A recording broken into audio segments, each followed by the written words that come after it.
Hello, my name is Erica Black Bear, and welcome to my Black Bear Awakening YouTube channel.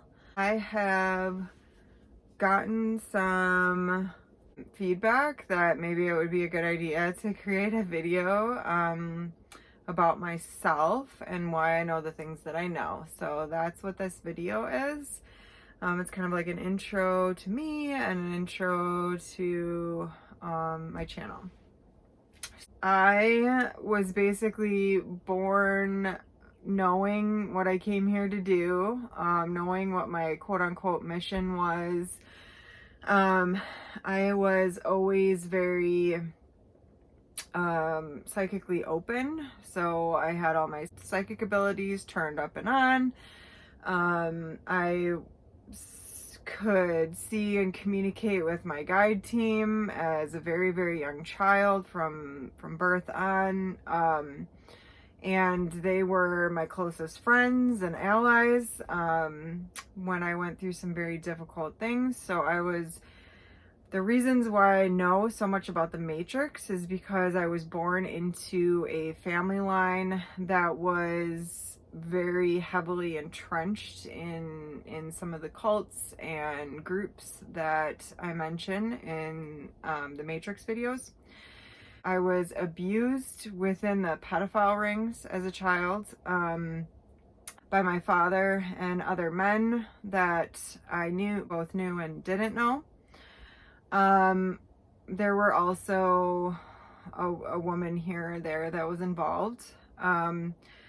I was also, like, my father line has heavy Illuminati contracts, and so I inherited that from because it gets passed down the line, as I say in the videos. And so I have worked to free myself of all of the Illuminati fuckery. Which has been so much fun, so much fun. Father was also involved in the Satanist groups, and I was a direct witness to a lot of the rituals that they perform, both Illuminati and Satanist rituals. And I also experienced firsthand the MK Ultra mind control programming. Now, I had no idea what that was. I didn't know what the term MK Ultra was, obviously, as a child. I had no familiarity with what was actually happening, but at this point in my life, I understand it to be MK Ultra. I mean, I didn't have any of the terminology that I do now for what was happening to me as a child. I only knew what I was witnessing and experiencing, and then later on, actually only within the last few years, like no more than 5 years of my life, is when I started meeting others who had also been abused in, say, pedophile rings and in Satanist groups. And so that's how I started to understand what had happened to me, or be able to put terminology to what had happened to me. When I was a child and I was experiencing the mind control techniques, it wasn't just used on me, it was used on my whole immediate family, meaning my mom and my sister. My father was the one that was orchestrating a man coming into our house and performing certain rituals and also the techniques themselves. And so what most of that looked like was that because I was the one that was actually being abused with it by both my father, but also within the pedophile rings. And believe me, I have done extensive work on myself. This is why I can talk about it with no emotional charge. Like if I had tried to put into words what I'm putting into words right now 10 years ago, I would be an angry, crying ball of mess. Like this, me being able to speak about it like I am now is the result of extensive, I mean, I'm talking decades of internal work to get to this point. Okay, so I know oftentimes when there is a person describing things like this that happen to them, one of the things used to discredit them is that they're able to talk about it in this way. It's because they've done the work to be able to get to that point. When you've been through this type of thing, you are traumatized. Like, I had horrible PTSD for years, anxiety, some depression. Like, my anxiety was terrible. I still feel the effects of it here and there at times. But I mean, and the PTSD, it was horrific. Like, I couldn't go into public places. I had no trust for others. I was very angry. I mean, very angry. I was like a walking wound. I would just walk around and people would be triggering me everywhere I went, and not intentionally. It was just because of like the things that I had been through, and then they would say something that would just trigger one of my wounds that wasn't healed, and then it would cause me to fall apart for days at a time. Like, I was a mess for a very long time. I won't say mess, but I was just really recovering from the effects of everything that I've seen and been through. I mean, it was terrible for a very, very long time. So I just want to say that. And I mean, I was in the depths of hell for a very, very long time, you could say. But the work was frickin' worth it. It was so worth it because of this. I'm here talking about the things that happened to me without being totally upset by it, and I can help others now. Anyway, so back to what happens. The mind control aspect of what I went through, it looked like a man coming into my house. There were some rituals involved, but it wasn't like the Satanist rituals. It was more, I think, setting the vibe to get us into a correct mind state to be able to implant certain ideas and then remove certain ideas. Now, like I said, this was done on me, my mom, and my sister while my dad watched with this man who, it was the same man every time. Although I think there was once or twice maybe when he wasn't available and there was a stand-in. So, I mean, and my understanding is these type of men were part of the pedophile rings. I didn't remember his face as being somebody who abused me himself, which I think was by design. I think he was from a different pedophile ring, but the pedophile rings all work together and they work to cover their tracks. And this man who came in was a part of all that. I know he was, and my father knew him on a personal level because I overheard conversations that they would have where they thought nobody could hear them afterwards. I was not a good victim, we'll say. Okay, they thought I played the part that these mind control techniques were working on me, and they were not. They never did. It could be because going into these sessions, I decided, you are not going to mess with my mind. I refuse. I want to remember everything because someday I will use this to help others. Like, my anger pushed me to that. I was just like, you will not get away with this. So I remembered everything. So the mind control aspect of it, it mostly looked like they were trying to make me forget about the abuse and forget about every single aspect of the abuse. They would dig into my brain and try to pull out, or compartmentalize is probably a better way to put it. Compartmentalize the what had happened, what I had experienced directly. And this wasn't always immediately after. Sometimes this was a day or two after. And I'm not really sure why maybe because the person who was doing these types of techniques wasn't available or something. I don't know exactly, but it wasn't always immediately after, but sometimes it was. And My father knew the techniques, but he didn't go as in depth as this particular man did who came into our home.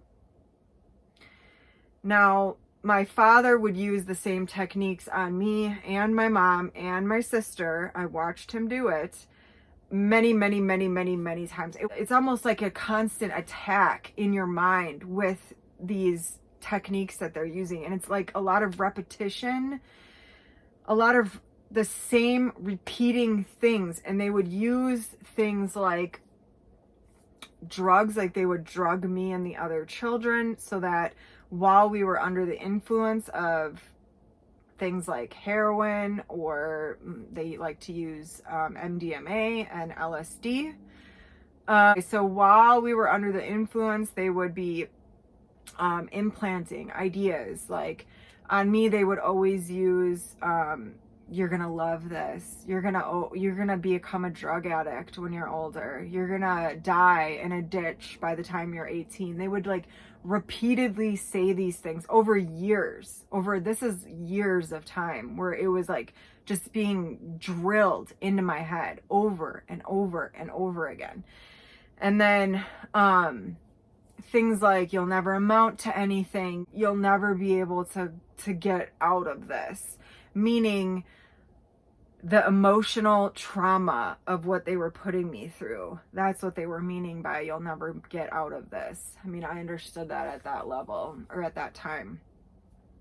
Now, they would do similar things to my mom and sister, only they would make them forget. So times when my mom or my sister walked in on my dad abusing me, they never saw the pedophile rings, because the pedophile rings did not operate out of homes. They operated out of what looked like warehouses. I think they was underground sometimes, because we would end up in a cave type, like literally a cave with certain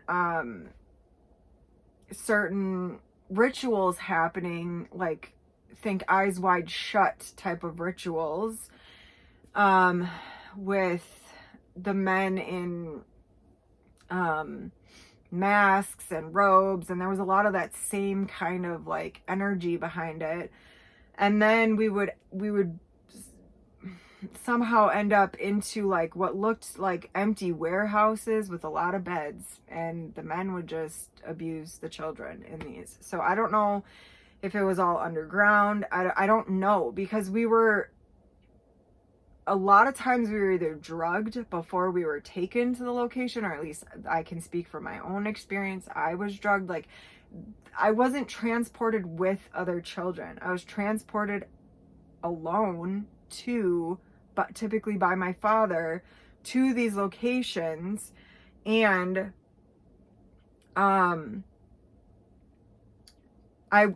other children would be transported by their parents or whoever was the one within their close knit circle that was abusing them and bringing them into these pedophile rings. Okay, my other family members who were being mentally abused in this way, they would compartmentalize the memories if they ever like witnessed my abuse. They would compartmentalize those memories within them, and then they would instill memories in their heads. And typically it was things about me as a person that weren't true, obviously. I mean, I was like 7, 8, 9, 10. Like I was a young child when this was happening. My abuse started as a baby. I have vivid memories of being abused while my father was changing my diapers, and the memories continue until I had my first period, which was age 12. And then they're not attracted to you anymore because they're pedophiles. The things that they would instill in my mom and my sister were things like, I'm a whore. I was fast. I was trying to come on to my father, which I don't even like to call him my father. He's been out of my life for decades at this point. But you know who I'm talking about when I say that, and he's my biological father, so whatever.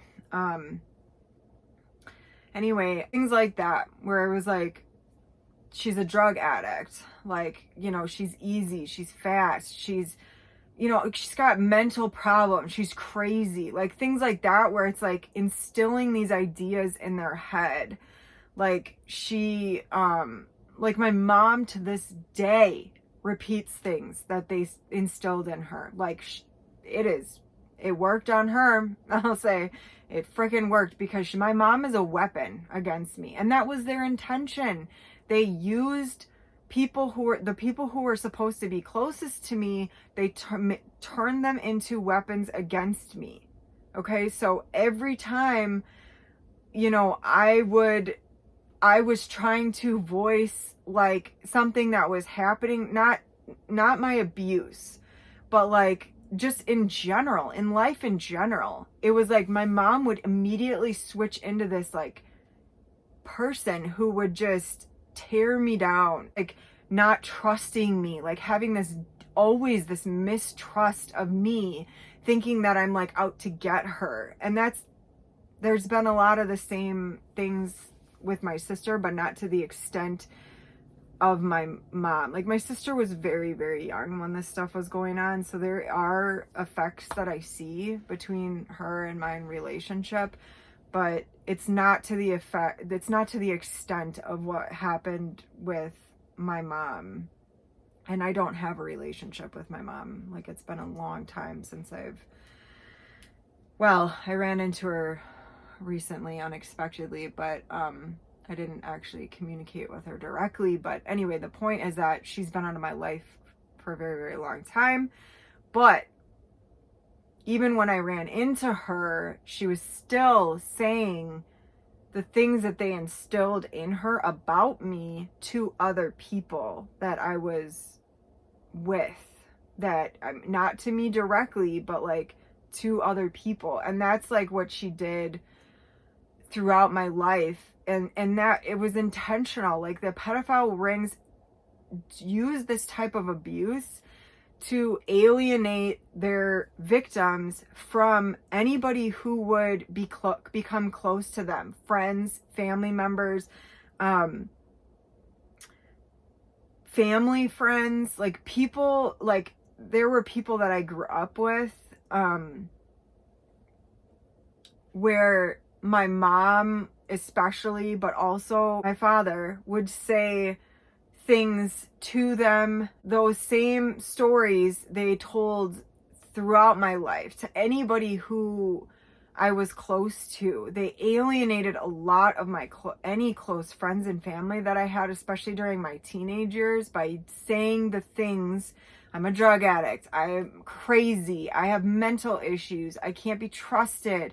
I'm always conniving and trying to steal. I'll get into more of the mind control aspect of the Matrix in a separate video. Like I'm going to go into more of that in depth, but that applies on a societal level. That's not just my personal experience. I have directly witnessed human sacrifices, which were used in the rituals, to when someone is murdered in a ritual like that, it brings a lot of power in the dark realm, like the dark magic realms. Like that's what they were accessing with these rituals, was like,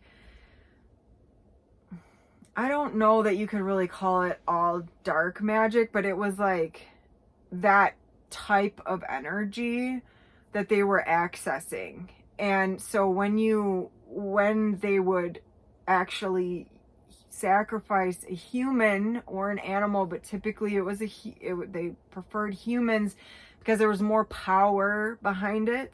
They would actually like drink the blood. They would put it on their faces. So it was used in their rituals to create power within their being, which is nothing compared to the power of the people who are using direct source energy. Like, this is people who have forgotten their source and cut themselves off as much as possible to source energy. And so they're trying to get their power in these other ways that isn't actual true power.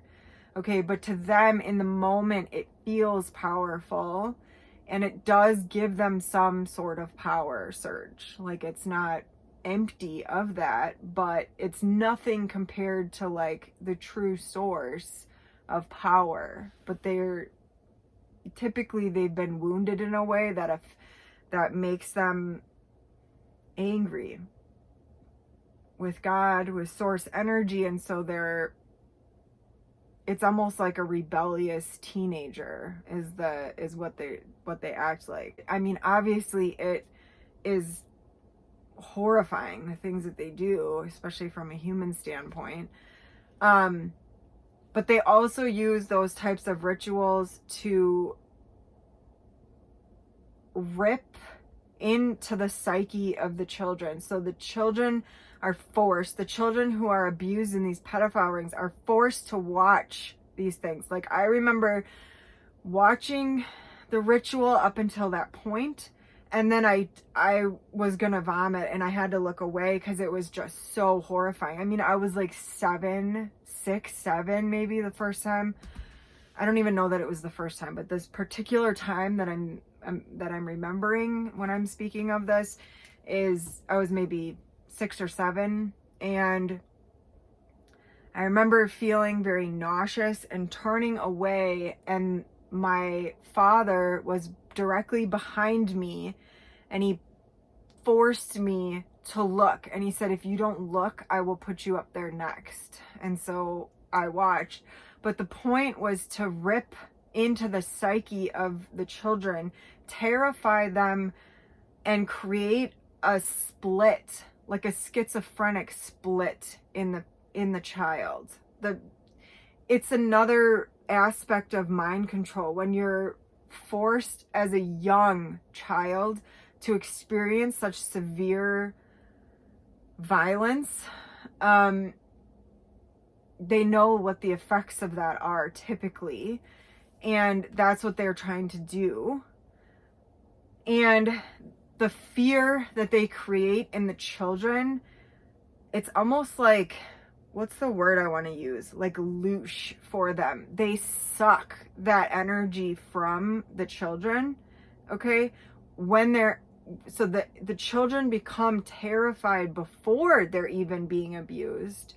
And then they're taken and they're abused in the horrific ways. So their systems are just overrun with fear.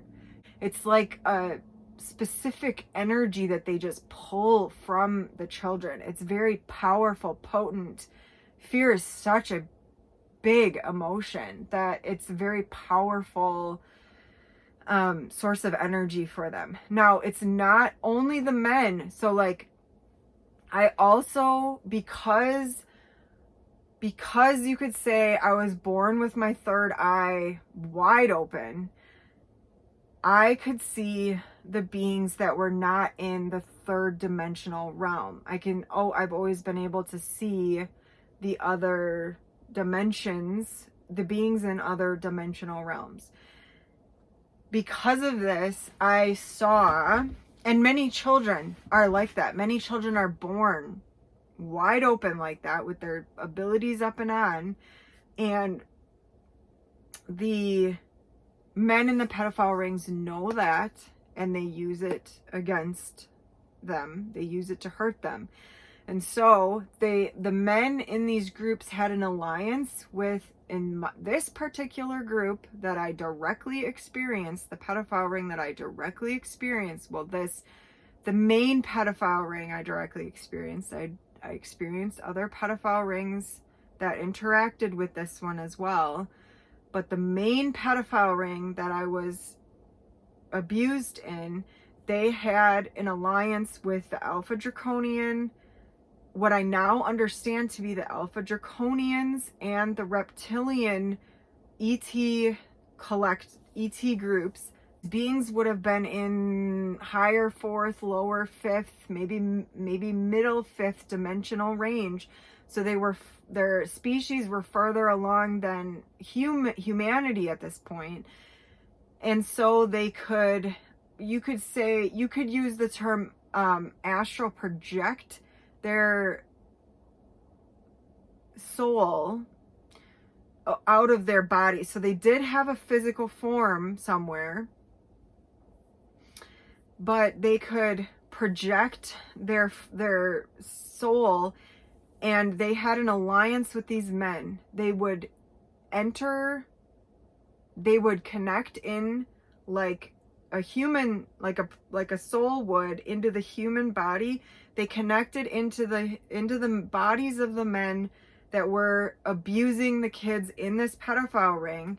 Now, some of the men were conscious of this and some of them were not. My father was one of them that was conscious of it. He knew that he entered into this agreement. He knew that this being was sharing a body with him while he was abusing me and other children, and he was conscious of it. There were men that were not in this incarnation conscious of it, but on a soul level they would have agreed to this contract, or they would have been coerced in some way through fear, in a dream, or other ways to agree to having a contract with these Alpha Draconians and reptilian beings. So they would share the man's body as the man was abusing the children, and then they would suck this really intense energy from the children, like the fear that they instilled. They would create further fear in the children, because if they knew that you could see them, they would jump out of the man's body like having a ghost jump through the man's body, and they looked like monsters. Like I would call them monsters in my own head as a child, because I did not have terminology for what it was, but they were dragon, alligator, dinosaur looking beings, and they would jump out and go roar and like scare the children. You're being abused as a child, you're terrorized by that as it is, and then all of a sudden as you're laying there, this being comes shooting out in your face, like like growling at you. It is horrifying. It is terrifying, and your whole being just shoots with fear. And they're taking that energy. They're taking it for themselves. Now, the men who abused me, including my father and the Alpha Draconian that sharing his body with him, I would speak to the Alpha Draconian and to my father and to other men who abused me. After they would abuse me, they would be in kind of a euphoric state, you could say. They would share secrets with me. Like, I was very good at pulling information from them, but doing it in a way where I was still playing I always played like dumb with them. This was instructed by my guides. Like, they would do testing on me. This was really when I was very, very small. Well, they did testing on me kind of the whole time I was being abused, to like see how my brain works. But my guides would instruct me to lie on a lot of the testing, and they were very involved in telling me like who I could prod more to pull information from them, who I had to be really careful of, like, do not say a word to this man because he is one of the men. There were certain men that had a more, we'll say, violent streak to them. So they would, in their abuse, they were more sadomasochistic, physically torture. I mean, the sexual abuse was torture, believe me, but the physical torture, they would use certain instruments to inflict pain and create different types of injuries on the child's body. A lot of those children, they disappeared or were outright murdered, that I either knew that they were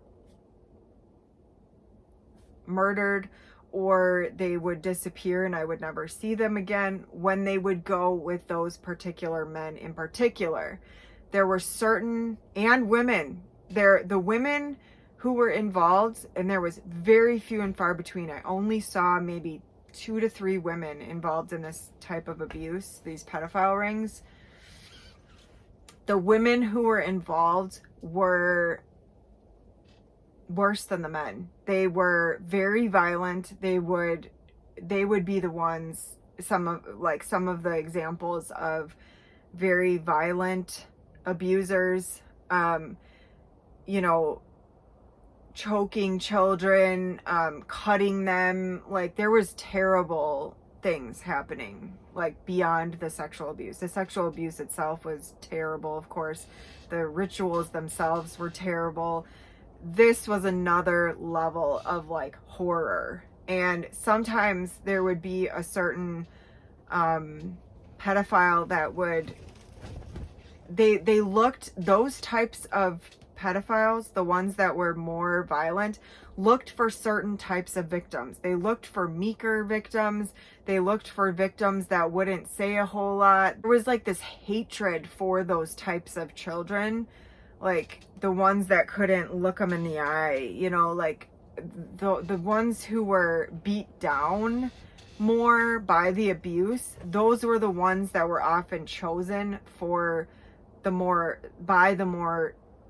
violent abusers. And oftentimes they would take them back to their homes, and there would be ongoing abuse for days at a time, and that child would never I would never see that child again. Whether that child was then put into a different pedophile ring, but my instinct tells me that oftentimes they died from the injuries that were inflicted on them, or they were outright murdered, like intentionally, by those pedophiles. So I noticed how to act to not go with those. And I got to the point where I actually threatened my own father by telling him that I was gonna tell everybody if he ever put me with one of those abusers, that I would never, that he would regret that day. And I actually threatened to murder him because I saw what was happening to those children, and I was like, no, you are not sending me with any of those. And there were twice, at least 2 to 3 times, where one of those more terrible abusers was trying to ask for me, and my father did tell them no. It wasn't because he was trying to spare my life. He does not care about me whatsoever. It was more so that he had easy access to me in the house, and he didn't want that to disappear. And he had already put so much time and energy into grooming me. He didn't want, it was a selfish thing. It wasn't that he cared about me. So let's just be clear about that.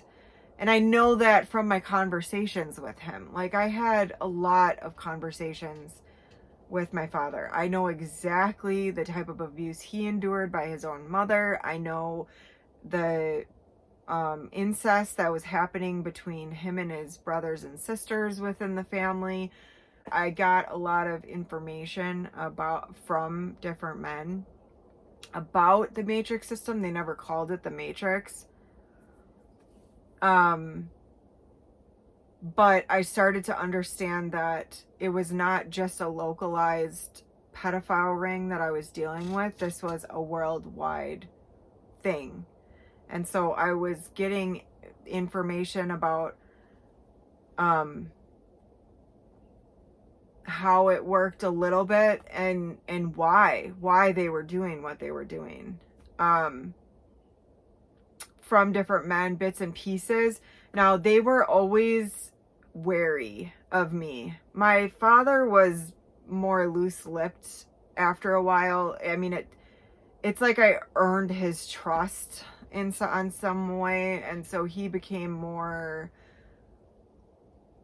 he confided in me. He was confiding secrets, deep dark secrets about people. I learned about people that he had actually murdered, like tortured to death and murdered. I learned about the different types of abuse that he had went through and who did it, and then the abuse that he inflicted on others. I learned about why he chose the career path he did. I learned about why he chose my mother as his wife. I mean, he's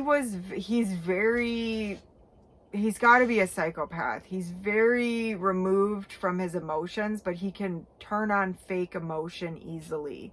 He's very manipulative. Like, he's very, very good at making people think that he's genuine and that he's a really good guy. Like, he's well liked by others. It's very, like, I remember people within the family friend group that would, I mean, women especially, because he was very charismatic.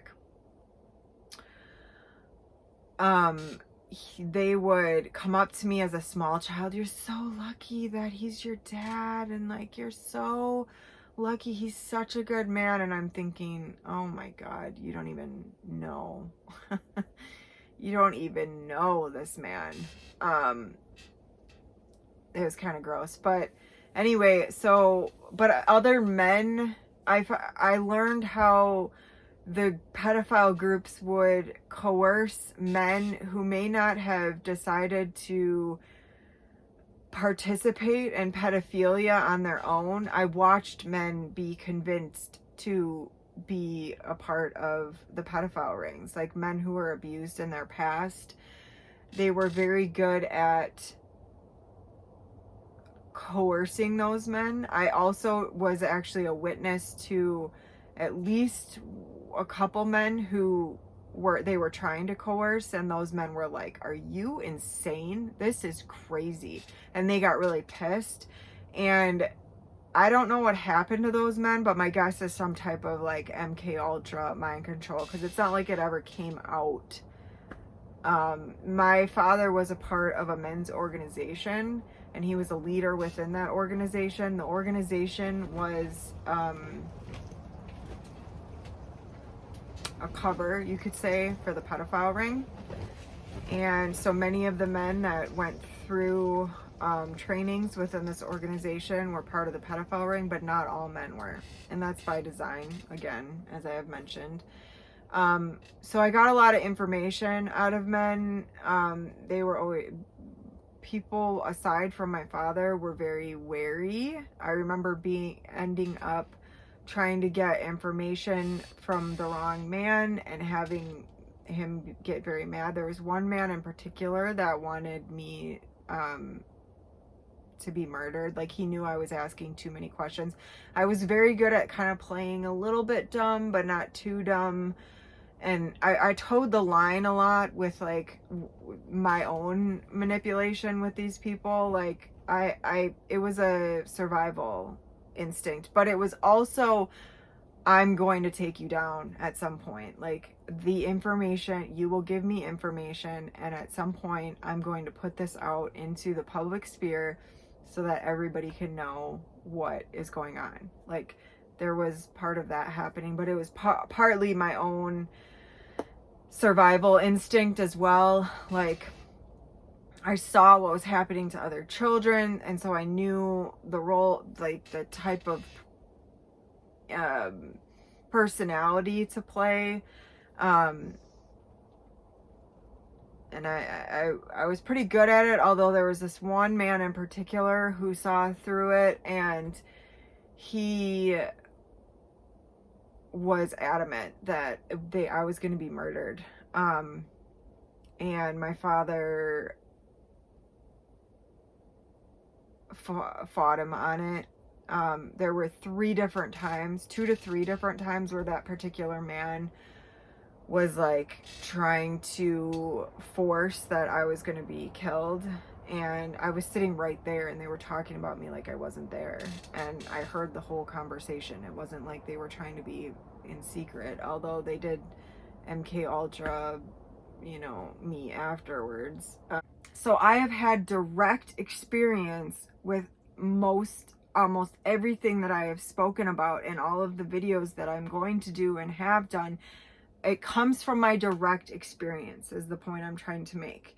Most of my experiences I have validated with outside external things at this point. Like I'm a person who goes about my psychic inquiry, my inquiries in the other dimensions, like perhaps like you could compare it to like a scientist doing experiments. I'm always questioning and re-questioning what I'm experiencing and looking for validation through outside sources, whether it be other people who have psychic abilities or other people who had the same experiences that I did as a child. I've externally validated that there were other people who had the exact same experiences, and they weren't in the same pedophile ring as me. They weren't, but they were in other pedophile rings. There are other people with the same experiences that I did, or very similar. And so when I speak on this, I speak with personal authority. Like I can tell the things that I talk about, I say it with 100% knowing that it's truth. I wouldn't share something that I'm not like 95% sure on. Like most everything that I share on, I'm 100% sure, but there are some things that I'm really sure, but you know, there's still a little piece of me that's like, maybe I could be wrong. But like typically I will say within the video, like, you know, I'm still kind of exploring this, or I'm still whatever. But the things that I say with authority are things that I can talk about with authority because I have actual direct knowledge and experience with it, my own personal experience. Okay.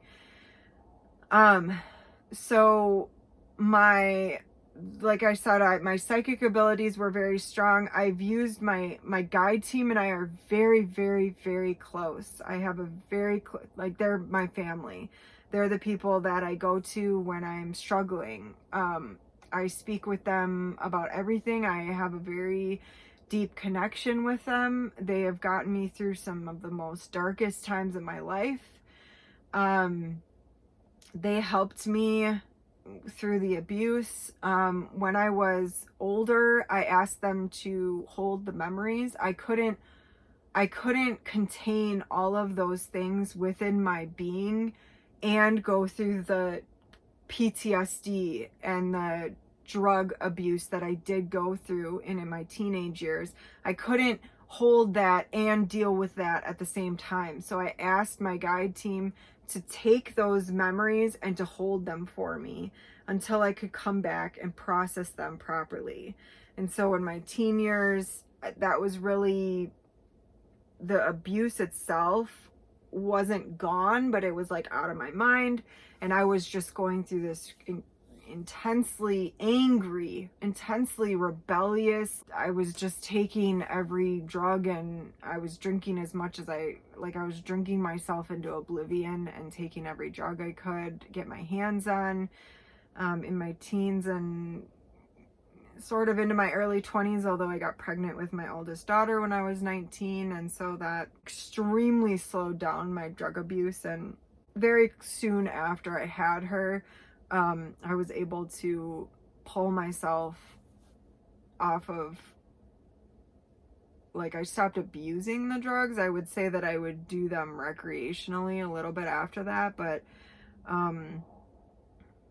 I've been sober now for a pretty long time, not because I really have a problem with it per se. Like, I could have a drink and just one drink at this point, and it wouldn't be an issue for me. Like, I wouldn't feel like I couldn't stop for the night. But I just don't like it. I don't like to feel like I like my life at this point, so I don't like to feel like I'm numbing myself out anymore, because that's what I use drugs and alcohol for.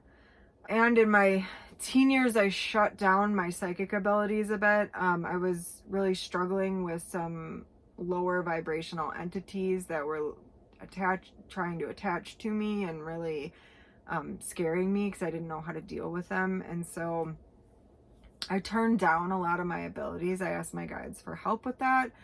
I actively started like turning them back up and on in my late 20s and early 30s, and now I'm not quite where I want to be, as in terms of, I prefer to see spirits out in front of me like I would see another human. Like that's how I did see them when I was a kid, and I see them in my mind's eye now.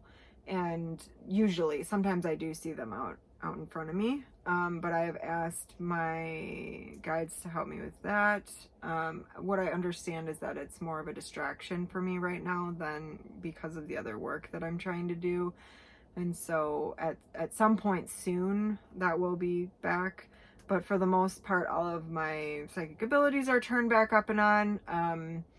I've processed through, like I said, decades of just shit surfacing and really intense, deep-seated trauma. My body is still holding like a lot of tension from the abuse that I endured, but the emotion of it is out. It's like I'm just getting the tension out of it, like the tension and the pain that it's holding that was a result of the emotional stuff it was holding. It's like I'm just pulling out the last of the effects of that. And I am writing a book currently about my life and about my experiences that will go more in depth about it. I've just started that book, but I've given myself a short time frame to get it done. It's a book that's been writing itself in me for a very, very long time. It's just ready to spill out onto the pages. And so that's what I'm doing. My genuine soul intent for doing these videos and for writing my book and for doing one-on-one sessions that I do with others right now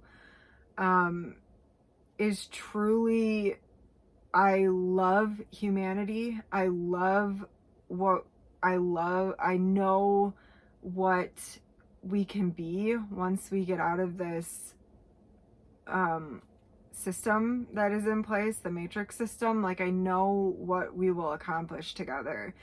And so my purpose in incarnating this lifetime, I've always known, was to, I'm on the cleanup crew, so to speak. Like I incarnated because I can deal with really dark and traumatic things, and I can work with the dark beings without getting affected by them.